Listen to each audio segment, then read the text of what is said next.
नमस्कार दोस्तों, स्वागत है आपका आज के मुख्य समाचारों में। जी हाँ दोस्तों, आपको यहाँ पर देखने को मिलेंगी सुबह से लेकर शाम तक की तमाम बड़ी खबरें, मुख्य समाचार, ब्रेकिंग न्यूज़ अपडेट्स के रूप में।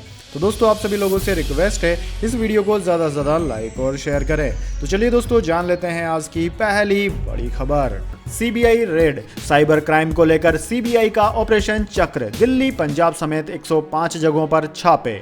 जी हां दोस्तों, सीबीआई ने मंगलवार को देश भर में ताबड़तोड़ छापेमारी की। इस दौरान 105 जगहों पर छापे मारे गए। ये छापे साइबर क्राइम को लेकर की गई है। दोस्तों, सीबीआई ने राज्यों की पुलिस की मदद से यह छापेमारी की। दिल्ली में 5 जगहों पर छापेमारी की गई। इसके अलावा अंडमान, पंजाब, चंडीगढ़, राजस्थान में भी छापे मारे गए हैं। सीबीआई ने इस दौरान राजस्थान के राजसमंद में एक कॉल सेंटर का पर्दाफाश किया है। यहां से 1.5 किलो सोना और 1.5 करोड़ रुपए बरामद किए गए। दोस्तों, छापेमारी अभी भी चल रही है। इंटरपोल और एफबीआई की लीड पर यह रेड मारी गई है और इस कार्रवाई का नाम ऑपरेशन चक्र रखा गया है।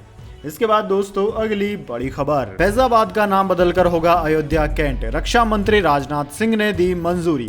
जी हां दोस्तों, रक्षा मंत्री राजनाथ सिंह ने बड़ा ऐलान किया है। उन्होंने फैजाबाद कैंट का नाम बदलकर अयोध्या कैंट रखने का प्रस्ताव को मंजूरी दे दी। सूत्रों ने यह जानकारी दी है। इससे पहले दोस्तों, यूपी की योगी सरकार फैजाबाद जिले का नाम बदलकर अयोध्या कर चुकी है। सुप्रीम कोर्ट के फैसले आने के बाद 5 अगस्त 2020 को पीएम नरेंद्र मोदी ने राम मंदिर का शिलान्यास किया था। इसके बाद से मंदिर का निर्माण चल रहा है। दोस्तों, आपकी जानकारी के लिए बता दें, कोर्ट के फैसला आने के बाद श्री राम जन्मभूमि तीर्थ क्षेत्र ट्रस्ट का गठन किया गया था। इसी को देखते हुए ही फैजाबाद कैंट का नाम बदलकर अयोध्या कैंट किया गया है। इसके बाद दोस्तों, अगली बड़ी खबर। उत्तरकाशी में एवलांच, 11 लापता। पर्वतारोहण संस्था के 29 ट्रेनी बर्फ में फंसे, 8 को रेस्क्यू किया, 10 शव मिले। जी हां दोस्तों, उत्तराखंड के उत्तरकाशी में मंगलवार को एवलांच आया। यह घटना द्रौपदी का डांडा नाम की जगह पर हुई, जहां आमतौर पर पर्वतारोहियों को ट्रेनिंग दी जाती है। ट्रेनिंग के लिए नेहरू पर्वतारोहण संस्थान NIM के 29 ट्रेनी गए थे। 8 लोगों को रेस्क्यू किया गया है, 10 शव बरामद कर लिए गए हैं, 11 लोग अभी भी लापता हैं। दोस्तों, राज्य के सीएम पुष्कर सिंह धामी ने बताया कि उन्होंने रक्षा मंत्री राजनाथ सिंह से बात कर रेस्क्यू ऑपरेशन में तेजी लाने के लिए सेना की मदद मांगी है। SDRF यानी कि स्टेट डिजास्टर मैनेजमेंट अथॉरिटी के DIG रिद्धम अग्रवाल ने जानकारी दी कि SDRF की टीम कैंप पहुंच चुकी है। एयरफोर्स के एक अधिकारी ने बताया कि रेस्क्यू के लिए IAF के 2 चीता हेलीकॉप्टर लगाए गए हैं। कुछ रिपोर्ट्स में दावा किया जा रहा है कि एवलांच के दौरान 20 ट्रेनियों की मौत हो गई है। कुछ में कहा जा रहा है कि 2 ट्रेनी की मौत हुई है, लेकिन अभी तक मौतों पर कोई आधिकारिक बयान नहीं दिया गया है। इसके बाद दोस्तों, अगली बड़ी खबर। हिजबुल मुजाहिदीन के खिलाफ मोदी सरकार ने लिया बड़ा एक्शन, कमांडर शौकत अहमद को कर दिया आतंकवादी घोषित। जी हां दोस्तों, केंद्र सरकार ने आतंकवाद और आतंकी संगठनों को रोकने के लिए मंगलवार को आतंकी संगठन हिजबुल मुजाहिदीन के 2 सदस्यों के खिलाफ कड़ी कार्यवाही की है। केंद्र ने जम्मू कश्मीर में आतंकी हिंसा फैलाने के आरोप में आतंकी संगठन हिजबुल मुजाहिदीन के chief launching commander Shaukat Ahmad Sheikh को गैर कानूनी गतिविधि अधिनियम 1967 के तहत आतंकवादी घोषित कर दिया है। जम्मू कश्मीर के बारामूला के गनी हमाम इलाके में 1970 में जन्मे गुलाब नबी शेख का बेटा शौकत उर्फ शौकत मोची फिलहाल पाकिस्तान में है। शौकत पर उत्तरी कश्मीर में अपने सहयोगियों के गहरे नेटवर्क के कारण घुसपैठ और आतंकवादियों की भर्ती और आतंकवादी हमलों को अंजाम देने में शामिल होने का भी आरोप है। इसके बाद दोस्तों, अगली बड़ी खबर। बिजली सब्सिडी मामले में जांच के आदेश को लेकर मनीष सिसोदिया का LG पर हमला, बोले ये जांच अवैध और असंवैधानिक। जी हां दोस्तों, दिल्ली की आम आदमी पार्टी की सरकार और उपराज्यपाल VK सक्सेना के बीच तकरार जारी है। अब BSES को बिजली सब्सिडी देने के मामले को लेकर विवाद छिड़ गया है। उपराज्यपाल VK सक्सेना ने आम आदमी पार्टी सरकार के द्वारा BSES डिस्कॉम को दी जाने वाली सब्सिडी में कथित अनियमितताओं की जांच के निर्देश दिए हैं। साथ ही 7 दिनों में एक रिपोर्ट देने को कहा है। उपराज्यपाल के इस निर्देश के बाद दिल्ली के उप मुख्यमंत्री मनीष सिसोदिया ने उन पर बड़ा हमला किया। मनीष सिसोदिया ने आरोप लगाया कि उपराज्यपाल एक के बाद एक विभिन्न मुद्दों की जांच के आदेश देकर राजनीति से प्रेरित निर्णय ले रहे हैं। सिसोदिया ने उपराज्यपाल को चिट्ठी लिखकर कहा कि उपराज्यपाल चुनी हुई सरकार को बाईपास कर रहे हैं, सभी जांच गैर कानूनी और असंवैधानिक है। इसके बाद दोस्तों, अगली बड़ी खबर। शशि थरूर ने कहा, मुझे चुनाव लड़ने से रोकना चाहते हैं कुछ नेता, राहुल गांधी ने नहीं मानी उनकी बात। जी हां दोस्तों, कांग्रेस अध्यक्ष पद के लिए 17 अक्टूबर को चुनाव होना है। इससे पहले कांग्रेस सांसद शशि थरूर ने कहा कि कांग्रेस के कुछ नेता उन्हें चुनाव लड़ने से रोकना चाहते हैं, इसलिए उन्होंने राहुल गांधी से भी बात की थी। हालांकि राहुल ने उनकी बात नहीं मानी। शशि थरूर ने कहा कि हाल ही में उनकी राहुल गांधी से मुलाकात हुई थी। इस दौरान खुद राहुल गांधी ने उन्हें बताया कि कांग्रेस के कुछ नेताओं ने उनसे कहा था कि वह थरूर से नामांकन वापस लेने के लिए कहें, लेकिन राहुल गांधी ने ऐसा करने से इनकार कर दिया। थरूर के मुताबिक राहुल गांधी ने कहा कि वह ऐसा नहीं करेंगे। शशि थरूर ने बताया कि राहुल गांधी ने कहा था कि वह चाहते हैं कि मैं चुनाव लड़ूं, क्योंकि उनका मानना है कि इससे पार्टी को ही फायदा होगा। थरूर ने यह भी कहा कि पार्टी के जो कार्यकर्ता काफी मजबूत हैं, वे अपनी पसंद के लिए वोट करेंगे। इसके बाद दोस्तों अगली बड़ी खबर, दशहरा पर लॉन्च होगा जियो का true 5G beta trial. Delhi, Mumbai समेत 4 शहरों से शुरू होगी सर्विस। अनलिमिटेड 5G डेटा मिलेगा। जी हां दोस्तों, जियो यूजर्स के लिए खुशखबरी है। रिलायंस जियो की ट्रू 5G सर्विस का बीटा ट्रायल दशहरा यानी कि 5 अक्टूबर से शुरू हो रहा है। यह सर्विस देश के 4 शहरों दिल्ली, मुंबई, कोलकाता और वाराणसी में शुरू की जाएगी। अभी यह सर्विस ऑन इन्वेस्टिगेशन है, यानी कि मौजूदा जियो यूजर्स में से कुछ चुनिंदा यूजर्स को इस सुविधा का इस्तेमाल करने के लिए इनविटेशन भेजा जाएगा। यूजर्स को इसके साथ ही वेलकम ऑफर भी मिलेगा, जिसके तहत यूजर्स को 1 Gbps तक की स्पीड और अनलिमिटेड 5G डेटा मिलेगा।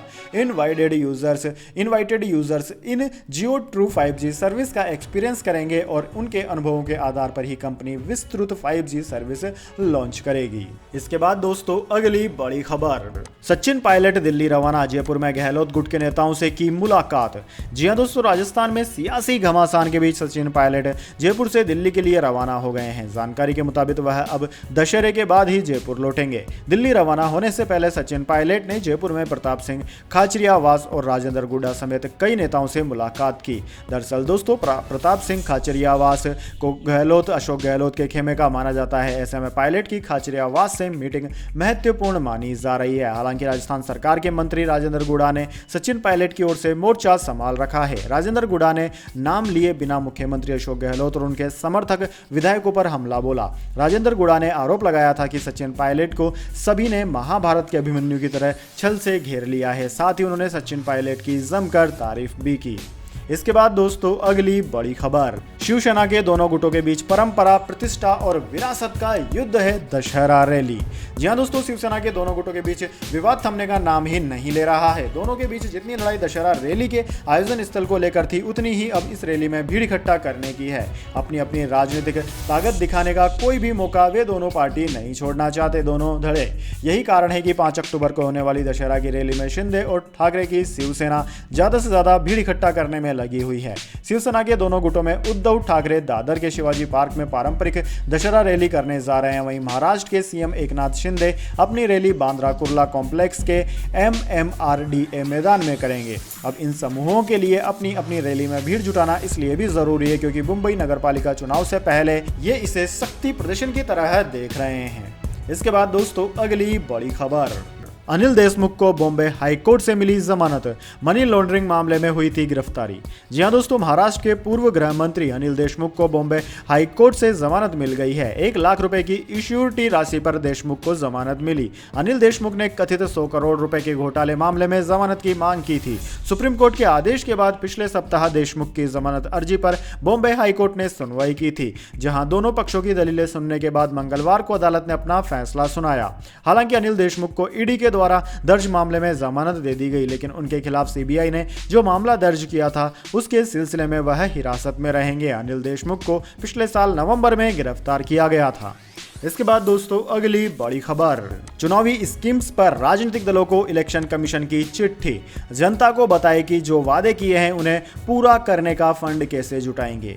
जी हां दोस्तों, चुनाव आयोग ने चुनावी वादों को लेकर राजनीतिक दलों को चिट्ठी लिखी है। इनमें आयोग ने कहा है कि राजनीतिक पार्टी अपने घोषणा पत्र में वोटर्स को चुनावी वादों के बारे में सटीक जानकारी दे, साथ ही यह भी बताए कि वे जो वादे कर रहे हैं उसे पूरा करने के लिए वित्तीय संसाधन है भी या नहीं। आसान शब्दों में कहें तो दोस्तों, आयोग ने राजनीतिक दलों से जनता को यह बताने के लिए कहा है कि वे अपनी घोषणाओं के लिए फंड कैसे जुटाएंगे। देश के 6 राज्यों में 7 विधानसभा सीटों के लिए उपचुनाव की घोषणा के बाद लिखी इस चिट्ठी में आयोग ने कहा कि पॉलिटिकल पार्टीज को एक तय फॉर्मेट में वोटर्स को बताना चाहिए कि जो वादे किए जा रहे हैं वे कितने सही हैं। इसके अलावा वोटर्स को यह भी बताएं कि इन्हें पूरा करने के लिए राज्य या केंद्र सरकार के पास क्या वित्तीय संसाधन है।